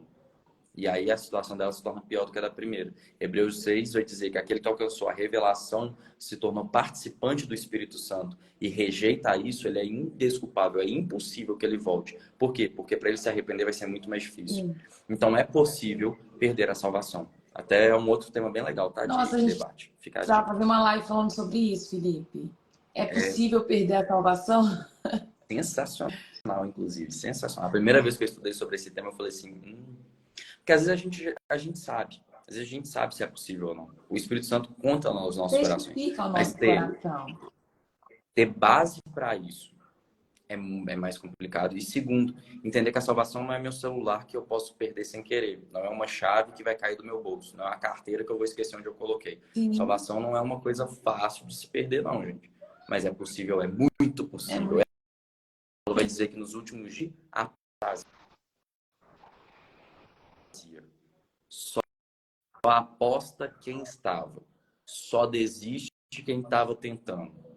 E só larga quem um dia foi participante. Para apostatar, o mundo não é apóstata. A igreja é apóstata. Aquele que conheceu a Cristo e desistiu dele e rejeitou a ele, esse é apóstata. Vamos lá, senão não vou acabar hoje, misericórdia. Versículo 19. Aqui tem muito. Você Então, quer deixar para segunda ou para domingo? Não sei. O que você vai fazer? eu acho que eu consigo concluir o... Se eu me der mais uns 10 minutinhos. Gente, vocês me dão mais 10 minutinhos? Eu acho que 10 minutinhos eu consigo concluir. É porque esse é o que eu precisaria gastar mais tempo. Versículo 19. Dir-me-ás então. Por que se queixa? Ah, uma coisa importante. Isso é só curiosidade, mas é bem legal. Quando Paulo faz essas perguntas, não é Paulo se perguntando. Parece pergunta retórica, mas não é não. Essas são as perguntas que os judeus faziam na época a respeito do evangelho. Essas eram as perguntas que se levantavam dentro do povo judeu, dentro dos hebreus, eram as perguntas que surgiam dentro do evangelho. Eles ouviam a pregação, eles ouviam o que estava sendo ministrado, e toda vez que aparece uma indagação em Romanos, é a indagação do povo, é a indagação de Israel. Então, é Paulo dizendo o seguinte, estou dizendo isso, e aí o que o povo está perguntando? Por que se queixa ele ainda? Porquanto quem resiste à sua vontade? E aí Paulo vai explicar, quem resiste à sua vontade? Mas, ó homem, quem és tu? Que Deus replicas? Porventura a coisa formada tirar o que formou, por que me fizeste assim? Ou não tem o oleiro poder sobre o barro para da mesma massa fazer um vaso para honra e outro para desonra? E que direis se Deus, querendo mostrar a sua ira e dar a conhecer o seu poder, suportou com muita paciência os vasos de ira preparados para a perdição, para que também desse a conhecer as riquezas da sua glória nos vasos de misericórdia, para que glória já para glória já dantes preparou, os quais somos nós, a quem também chamou, não só dentre os judeus, mas também dentre os gentios. A gente lê esse texto e fica a imagem do seguinte: Deus ele preparou gente para ser destruída, vaso de ira, e preparou gente para ser misericordioso. Por quê? Que dirá, pois, a criatura ao Criador? Por que me fizeste assim? E essa é uma indagação. Se a gente ficar se perguntando sempre a Deus, Deus, por que você me fez assim? Por que você me fez nascer nessa família? Deus, por que você me fez ser tão boca aberta? Deus, por que você me fez ser tão tímido? Deus, por que você me fez ser tão... Por aí vai. Se a gente ficar indagando, Deus, essas coisas, nós nunca vamos nos transformar onde é necessário que sejamos transformados. Quem fica se vitimizando demais não encontra mudança e transformação. Uau! Ao invés de ficar questionando, Deus, por que você me fez assim? Deus, por que eu sou assim? Por que eu estou nesse meio? A gente tem que pensar, o que eu preciso fazer para não ser dessa forma? O que eu preciso fazer para não ser o vaso de ira? Porque o texto é muito claro, da mesma massa, o mesmo ser, ele faz uns para vaso de misericórdia e outros para vaso de ira. O que isso quer dizer? Que da mesma massa, o mesmo ser humano vai receber a palavra. E a ela ele pode dar duas respostas, sim ou não. Eis que ponho em Sião uma pedra angular, uma pedra de tropeço, que para os construtores é firme fundamento, mas para aqueles que a rejeitam é pedra de tropeço, é pedra de escândalo, é pedra de confusão. O que isso quer dizer? Que Jesus, o mesmo Jesus que para mim é salvação, Para outra pessoa, vai ser o Jesus motivo de escândalo. Vai ser o Jesus, e aí coloquem peso nas minhas palavras, mas vai ser o Jesus homofóbico. Vai ser o Jesus misógino. Vai ser o Jesus opressor. Vai ser o Jesus... E por aí podem colocar vários dos atributos que colocam em cima do nome de Jesus. Para aqueles que Jesus é salvação, para outros pode ser escândalo. O mesmo Jesus, a mesma pregação, o mesmo coração, a mesma obra, a mesma pureza. Para uns é salvação. Para outros é escândalo, é tropeço, é confusão. É toda essa nuvem negra que a gente vê nos nossos dias. Então, é basicamente o seguinte: a pregação do evangelho é a mesma a todos, mas a resposta que eu dou me fará um vaso de ira ou um vaso de misericórdia. Deus, ele vai preparar vaso de ira e vaso de misericórdia, porque Deus não é justo, uma vez que uma pessoa rejeitou o evangelho, condená-la. Deus seria injusto uma pessoa que se arrependeu e pediu perdão, ele dar misericórdia ao invés de ira, mesmo que antes ele fosse merecedor de ira. Esse questionamento sobre Deus ser justo ou Deus ser injusto é em cima disso. É porque, para os judeus, o gentio, independente se ele está se arrependendo ou não, ele tinha que ir para o inferno. E para o judeu, independente se ele está mantendo a lei ou não, ele tem que ir para o céu. E é por isso que eles estão questionando Deus ser justo ou não. Deus, esse povo está se arrependendo. É Jonas em Nínive. Jonas em Nínive. Ele não queria pregar, por quê? Porque ele sabia que se ele pregasse, o povo ia se arrepender e que Deus era misericordioso e ele não faria cumprir o juízo. E Jonas estava doido para que aquele povo fosse destruído. Era povo gentil. Judeu não gostava de gentio. Ele queria ver aquele povo condenado e por isso que ele não queria pregar. E é exatamente a mentalidade. Deus, esse povo vai se arrepender. Mas ele é merecedor do inferno porque eles são gentios e eu sou merecedor do céu porque eu sou judeu. E aí vem esse questionamento. E aí, o que está querendo dizer basicamente? Deus, ele não é injusto. Se ele quiser dar misericórdia para aqueles que se arrependem, independente de onde eles vieram. E Deus não é injusto dele condenar pessoas, independente de onde eles vieram, segundo a resposta que eles dão. Quando a gente vai para Timóteo, 2 Timóteo 2, versículo 20, bem rapidinho, porque explica bem melhor essa questão de vaso. Principalmente um versículo que vem logo na sequência de quando fala de vaso. 2 Timóteo 2, versículo 20. Ora, numa grande casa não somente há vasos de ouro e vasos de prata, mas também de pau e de barro. Uns para honra, outros, porém, para desonra. De sorte que, se alguém se purificar destas coisas, será vaso para honra, santificado e idôneo para o uso do Senhor e preparado para toda boa obra. E fica com essa frase: de sorte que, se alguém se purificar destas coisas, será vaso para honra. Então, Felipe, o que é o vaso de misericórdia? Aquele que se santifica, aquele que rejeita o mal, aquele que escolhe pela misericórdia. Entendem? Então, não é que Deus ele predestinou uns para vaso de honra e predestinou outros a vaso de desonra. É simplesmente a resposta que as pessoas estão dando. Então, olha, se a gente relê o texto, fica assim, ó. Mas, ó homem, quem és tu para replicar a Deus? Porventura a coisa formada tirar quem formou. Por que me fizeste assim? Esse questionamento, essa vitimização, esse ranço, que fica na sociedade tantas vezes. Ou não tem o oleiro poder sobre o barro para fazer da mesma massa, ou seja, o mesmo homem que recebe o evangelho, fazer uns vasos para honra, aqueles que acreditam, aqueles que creem, aqueles que se arrependem, e outros para desonra, aqueles que rejeitam o evangelho. Deus pode fazer isso? Deus deve fazer isso, porque ele é justo, porque ele é fiel, porque ele é íntegro e porque ele é um juiz. Ele deve fazer dessa forma. E que direi se Deus, querendo mostrar a sua ira e dar a conhecer o seu poder, suportou com muita paciência os vasos de ira? Por quê? Para que o vaso de ira se torne vaso de misericórdia. Deus, ele é longânimo para que ninguém se perca. Porém, ele sabe que as pessoas vão se perder. E aí é a diferença da presciência e da onipotência. Ele não está fazendo ninguém se perder, mas ele sabe todos que se perderão. E ainda assim, ele é paciente e insiste com esses. Versículo 25. Como também dizem Oséias, chamarei meu povo ao que não era meu povo, e amada a que não era amada. E sucederá que no lugar em que lhes foi dito, vós não sois meu povo, aí serão chamados filhos do Deus vivo. Também Isaías clamava acerca de Israel, ainda que o número dos filhos de Israel seja como a areia do mar, o remanescente é que será salvo. Porque o Senhor executará a sua palavra sobre a terra, completando-a e abreviando-a. E como antes disse Isaías, se o Senhor dos Exércitos nos não deixará descendência, teríamos sido feitos como Sodoma e seríamos semelhantes a Gomorra. Por quê? Porque a conduta de Israel, gente, vamos ser sinceros, é só ler Juízes. Israel não foi melhor do que Sodoma e Gomorra. Israel teve práticas iguais às que aconteciam em Sodoma e Gomorra. Inclusive, o incidente de queriam abusar dos anjos aconteceu em Israel. Queriam abusar de um determinado homem. Depois, essa é uma história bizarra, nem é muito bom a gente falar, mas está na Bíblia, então dá para a gente estudar sobre e tirar algumas referências para a gente. Mas as mesmas práticas que existiam em Sodoma e Gomorra, nos tempos de Juízes, acontecia dentro de Israel. Se Deus não deixasse descendência, se ele não fosse misericordioso e continuasse insistindo, eles seriam semelhantes a Sodoma e Gomorra, destruídos e aniquilados.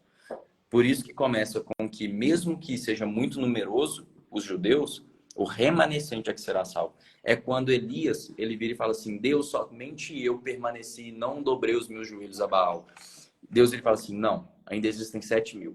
Mas pensa comigo, 7.000 de quantos milhões? 7.000 representava o quê? 5% do povo? 10% do povo? No máximo, sendo muito otimista, 10%. Muito otimista. Talvez ali, vamos colocar uns 2 a 3% do povo. Então imagina, de 2 a 3% de toda a nação eleita permaneceu fiel e justo. Remanescente sempre vai simbolizar esse povo muito pouco. E, muito interessante, que citei Juízes. Juízes é um ciclo também, tá, gente? Juízes é constante. O que acontecia? O povo pecava, se tornava idólatra, se rendia à prostituição, vinha juízo, vinha castigo, alguém dominava sobre eles. Eles percebiam o que tinham feito, se arrependiam. Deus levantava um juiz, levantava um libertador. Esse juiz, esse libertador, encontrava misericórdia diante de Deus, Deus perdoava, porque não era possível perdoar como nós temos perdão hoje. Era encobrir pecado. Encobrir pecado é diferente de retirar o pecado. Mas imagina, a imagem de perdão fica mais fácil para a gente entender. Perdoava, o libertador conseguia libertar, passava-se uma geração, o povo voltava para a prostituição, voltava para a idolatria. Vinha juízo, o povo se arrependia, clamava, Deus levantava um libertador, o libertador encontrava graça, misericórdia e perdão diante de Deus, libertava o povo, passava-se a geração e o ciclo se repetia. E a gente vê que era o tempo em que não existia rei em Israel, então cada um fazia o que queria, segundo a sua vontade, segundo seus ensinos, segundo as suas decisões. E esse ciclo se mantinha. E é isso que Paulo está querendo dizer aqui. Olha, é um povo que, por mais que tenha lei, é um povo, por mais que seja instruído, de verdade, quem é fiel e justo são poucos. Poucos. E aí ele conclui com, para mim, o que é... Gente, existem 6 doutrinas básicas na Bíblia. 6. Romanos 6, Hebreus 6, versículo 1. 6.1. 6.1. O autor dos Hebreus está falando dos oráculos básicos, da doutrina básica, da palavra, do conhecimento básico de cristianismo. Ele levanta 6 coisas. Arrependimento de obras mortas, fé em Deus, imposição de mãos, batismos, no plural, ressurreição dos mortos e juízo eterno. Beabá cristão vai passar por 6 doutrinas básicas. Arrependimento de obras mortas, fé em Deus, imposição de mãos, batismos, eu não consigo descer esse desse. Batismos, ressurreição dos mortos e juízo eterno. 6 preceitos básicos. Um deles chama-se arrependimento de obras mortas, que é agora do versículo 30. Gente, mais 5 minutinhos, eu prometo que eu acabo. Que diremos, pois, que os gentios que não buscavam a justiça alcançaram a justiça? Sim, mas a justiça que é pela fé. Mas Israel, que buscava a lei da justiça, não chegou à lei da justiça. Por quê? Porque não foi pela fé, mas como pelas obras da lei. Tropeçaram na pedra de tropeço. Como está escrito, eis que põe em Sião uma pedra de tropeço e uma rocha de escândalo. E todo aquele que crer nela não será confundido. Então, o que está querendo dizer? Quem é que não buscava a justiça de Deus? Eu, brasileiro, longe demais, nem sei quantos 1.000 quilômetros de Israel. Se não fosse pela globalização, se não fosse pelas grandes navegações, se não fosse por um avanço tecnológico, talvez nunca fosse ouvir falar de evangelho, nunca fosse ouvir falar de lei. Eu, que não buscava. Agora, quem nasceu lá, buscava. Nós que não buscávamos, aí é o que vai estar em Romanos 10, inclusive. Amo Romanos 10. Para mim, Romanos 10 é uma revelação máxima a respeito de salvação, é o que dá garantia de salvação, mas sem dar muito spoiler. Mas é basicamente o seguinte, Paulo vai dizer que é um povo que não procurava, é um povo que não sabia, é um povo que não queria, mas a esses Deus se revelou. E quando ele se revelou, o que acontece? Esse povo se apaixona. Esse povo se apaixona, esse povo se entrega, esse povo desses que não buscavam justiça, que não sabiam de lei, esses alcançaram justiça. Por quê? Porque a justiça de Deus se revela mediante a fé. Se a gente pega 2 Coríntios 5, do 15 até o 21, vai dizer exatamente isso. Nós nascemos de novo, nós somos justificados, nós somos redimidos, nos foi dado o ministério da reconciliação, nós temos paz com Deus por meio da fé. Efésios 3, ou é Efésios 2, do versículo 1 ao 3, ou Efésios 3, do 1 ao 3. Depois eu confiro, mas vai dizer que, basicamente o seguinte, que a graça, que a salvação não provém de vós, é dom de Deus, pela fé, porque se fosse por obras, seria por mérito meu. Não por obras, para que ninguém se glorie, mas é graça, é presente, é dado por Deus, por intermédio de vós. Então nós que não tínhamos lei, alcançamos lei da justiça, que é superior à lei da justiça. É como se a lei tivesse aqui e a lei da justiça tivesse aqui. Uma lei superior, que é a lei da justiça, que é mediante a fé, porque nós cremos, mesmo que antes nós estivéssemos afastados. Mas aqueles que tinham a lei, lembra que eu falei das 6 doutrinas básicas? Arrependimento de obras mortas. Arrependimento de obras mortas é o quê? É o que eu tento fazer diante de Deus, para Deus e para os meus irmãos, para alcançar a justiça, para alcançar a justificação, para alcançar a redenção, para alcançar a salvação. Os judeus, eles criam o seguinte: se eu guardar a lei, se eu pegar ali todos, se eu não me engano, ou são 616 ou 637. O número me fugiu. Eu acho que é 637. Acho que são 637. Se eu guardar todos esses mandamentos, lei moral, lei cívica e lei cerimonial, se eu guardar os 3 grupos de lei, eu serei justificado diante de Deus. E Paulo está querendo dizer o seguinte: vocês buscavam justiça. Vocês queriam justiça. O povo judeu queria, mas eles não encontraram. Por quê? Porque eles acreditavam que fazendo algo, tendo a lei, fazendo a manutenção disso, eles seriam salvos, eles encontrariam justiça, eles não precisariam do Cristo. A esses, Deus não concedeu justificação. Por quê? Porque a justiça de Deus, ela é mediante a fé em Cristo Jesus. Quando eu falo justiça de Deus, entendam justificação, tá? Não é Deus pesar a mão, esses negócios não tem nada a ver não, tá? Quando eu falo justiça de Deus, é a justificação que vem de Deus e não nossa, não do ser humano. Então, a justificação que vem de Deus, justificação que é tornar justo. Então, Felipe, hoje eu não peco, hoje eu sou maravilhoso, sou lindo, bonitinho. Não, não é isso, também não. Só quer dizer que eu tenho livre acesso ao Pai. Quer dizer que a minha natureza foi restaurada, eu fui feita uma nova criação. E hoje eu tenho paz com Deus. Eu posso entrar diante do trono da graça com ousadia e encontrar misericórdia e graça diante dele. É isso, quer dizer que eu tenho hoje uma comunhão em espírito com Deus. Eu fui justificado. Foi o ato de tornar justo. Então Deus, ele me justifica e hoje eu tenho acesso ao Pai. Por meio de Jesus, por meio da fé, não por meio do que eu faço. É isso que Paulo está concluindo nesse capítulo falando. Olha, os judeus, eles estão querendo alcançar algo em Deus que é impossível do jeito que eles estão querendo. Eles acham que por ser descendência de Abraão, eles acham que por ter a lei, por fazer a manutenção de tudo isso, eles encontrarão justificação. Não. Não. E só deixando claro, gente, Paulo não está fazendo pouco caso de judeu, tá? Paulo não está fazendo pouco caso da lei. Não é isso também. Ele só está querendo dizer o seguinte: durante um tempo, isso foi mais do que necessário. Hoje, eles são aqueles que têm o maior entendimento. Inclusive, quando o judeu se converte, o conhecimento que ele tem é muito mais poderoso do que o conhecimento que eu posso alcançar. Muito mais, muito mais. Em termos de cultura, aonde ele foi inserido, tudo que ele está acostumado, ele consegue entender as simbologias de tudo, ele consegue entender as sombras de tudo. Então, quando um judeu se converte, é poderoso. É poderoso. Porém, se ele não se converte, se ele não entende a graça por meio da fé, se ele não entende a justificação por meio da fé, tudo isso é inválido. Tudo isso não tem fundamento sólido, não é na pedra angular. É basicamente isso. Então ele faz essa amarra do capítulo. Ele vem um capítulo inteiro falando de um povo, falando sobre Deus, ele ter escolhido pessoas ao longo da história para glorificar o seu próprio nome, falando a respeito que se o judeu ele não se render realmente ao arrependimento e a Cristo, ele vai ser um vaso de ira e não um vaso de honra. E ele conclui falando sobre justificação. Demorou mas deu para finalizar o capítulo, só Uau! para não ficar muito quebrado. Gente, se ficou dúvida, ficou, Raíssa, você conseguiu anotar ou perceber? Eu vi que Anotei teve uma ou bastante duas. coisa. Eu queria ter mais tempo para anotar mais. Eu acho que isso aqui tinha que ser igual escola bíblica dominical. A gente fala, abre discussão, todo mundo fala. Felipe, eu tive um insight enquanto você falava por conta dessa questão.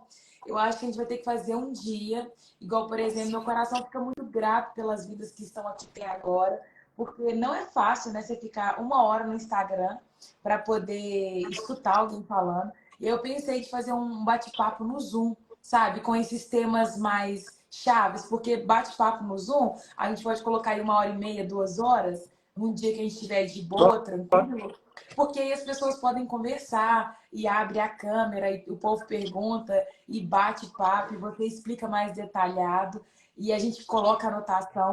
Eu acho que tem que ser isso. Eu acho que vai ser assim, a escola bíblica do Enxergando as Escrituras,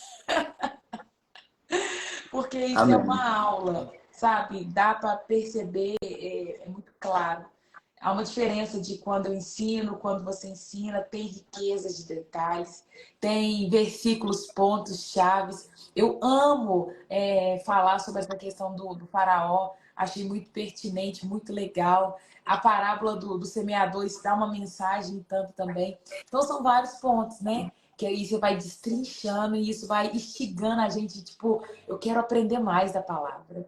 Eu quero conhecer mais a palavra de Deus. Gente, eu vou falar com vocês uma coisa.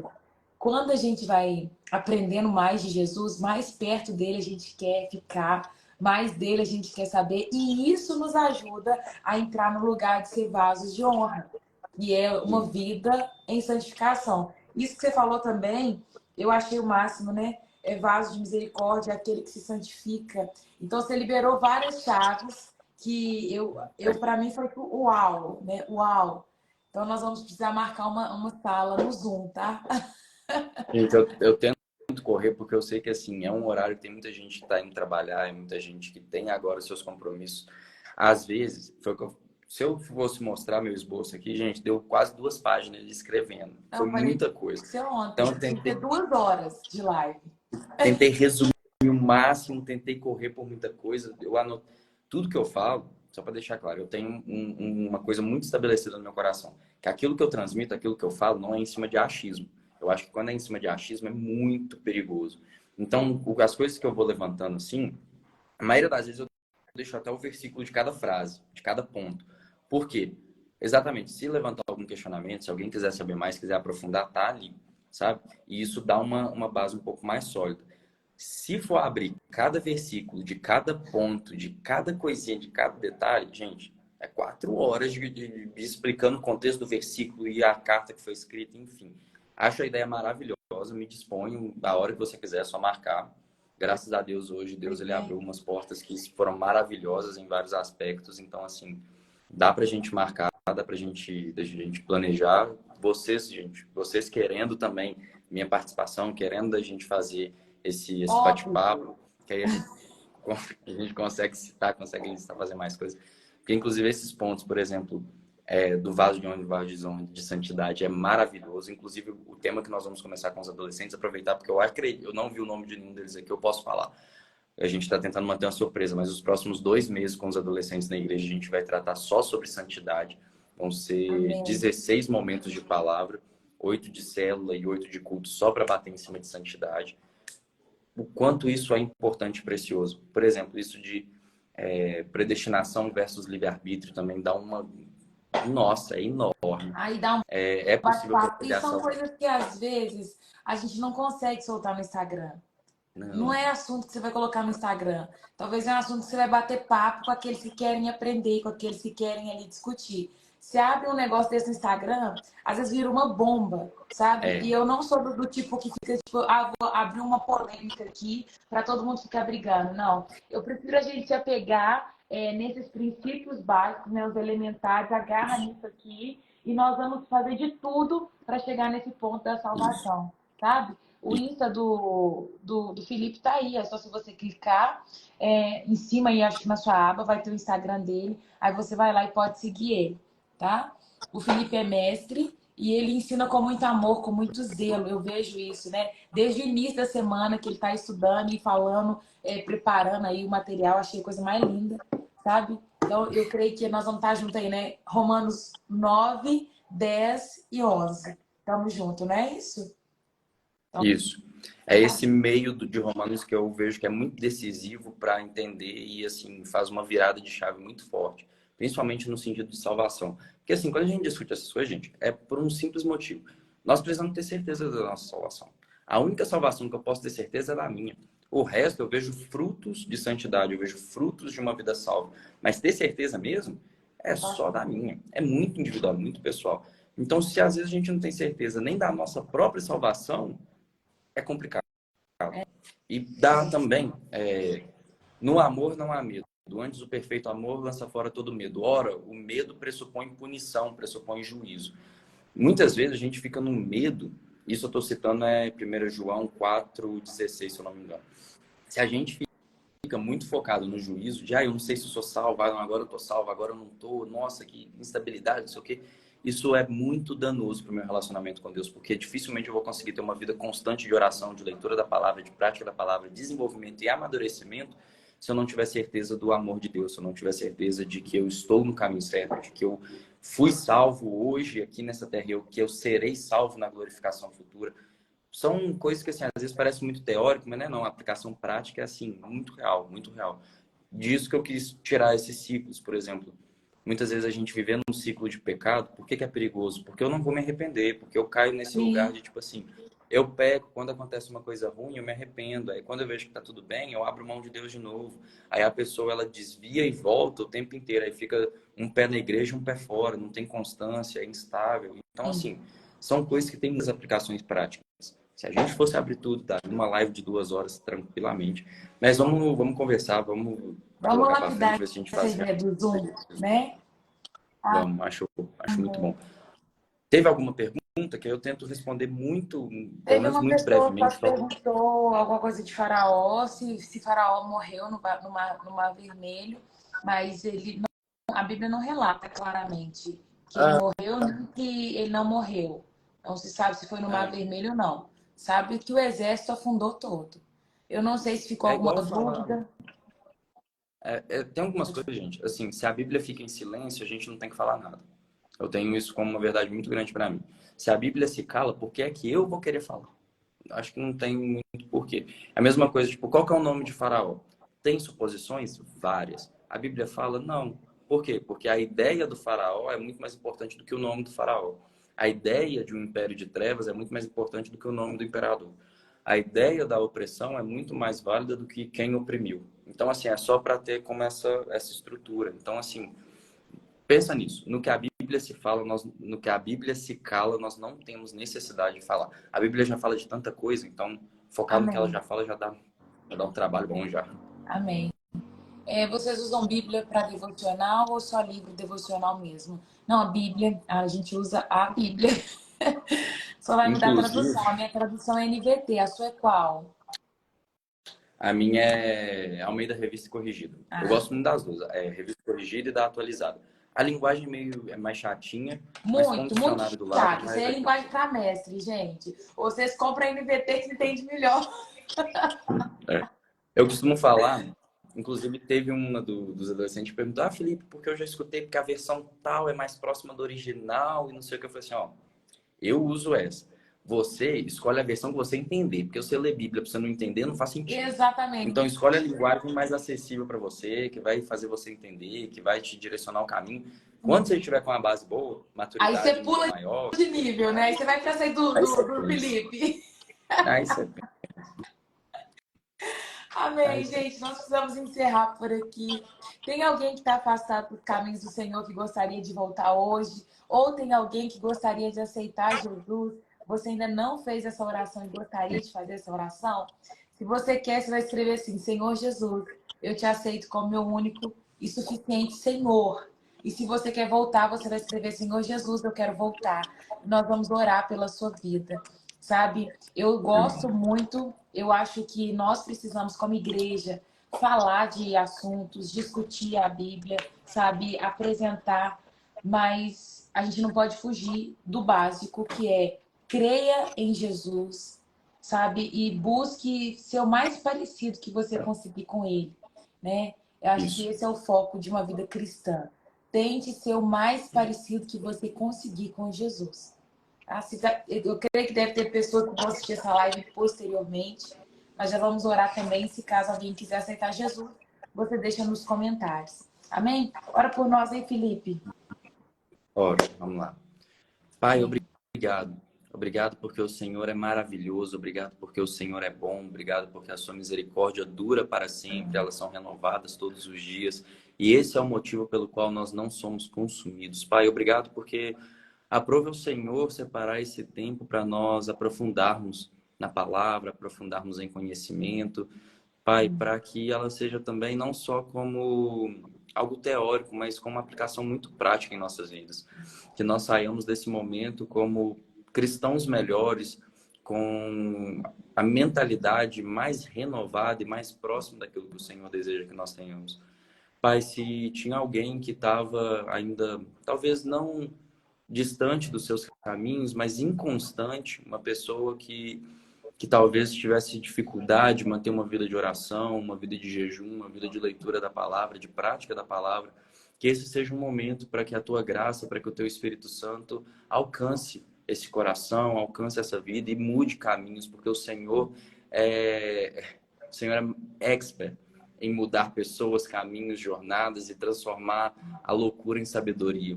Então, Pai, faça a tua obra maravilhosa, que nós sejamos sempre somente coparticipantes e que nós não atrapalhemos todo o teu agir, todo o teu mover. Em nome de Jesus, que o Senhor conceda um dia glorioso, um dia vitorioso, um dia repleto de respostas divinas e celestiais na vida de todos que estão aqui. Pai, em nome de Jesus, guarda a vida dessas pessoas, guarda a família delas. Em nome de Jesus, que o Senhor proteja e livre de todo mal, não deixe faltar suprimento e mantimento dentro dessas famílias. Em nome de Jesus, Pai, que respostas divinas, respostas celestiais cheguem até a vida de cada um que está aqui. Em nome de Jesus, que essas pessoas sejam guardadas, direcionadas, que tenham um dia repleto de momentos para falar do Senhor e para refletir da tua glória. Em nome de Jesus, que o teu amor, ele sempre esteja constante em nossos corações, que a tua paz seja um guia em nossas vidas, seja o nosso balizador de caminhos. Em nome de Jesus, que nós venhamos a entender cada vez mais da tua vontade. Em nome de Jesus é o que nós acreditamos, em nome de Jesus nós oramos, em nome de Jesus nós te adoramos. Amém. Amém. Amém. Glória a Deus. Muito obrigada, meu irmãozão. Que Deus abençoe seu dia, viu? Que Ele possa Até. retribuir na sua vida na medida que você precisa, em nome de Jesus. Tá? Amém. Um beijo. Amém. Deixa eu ver se tem algum comentário aqui que eu passei, que eu pulei, alguém voltando para Jesus. Amém. Deus abençoe vocês. Um beijo. Um queijo. Eu não sei se a gente volta domingo ou na segunda. Na segunda é melhor, ô, Felipe? Você que manda. Você que Tá. manda. A gente fala então e eu mando no grupo, tá bom? Beijo, pessoal. Até amanhã. Até. Até. Se Domingo ou Deus segunda. quiser. Até domingo ou segunda. Fica com Jesus. Tchau, meu irmãozão. Amém.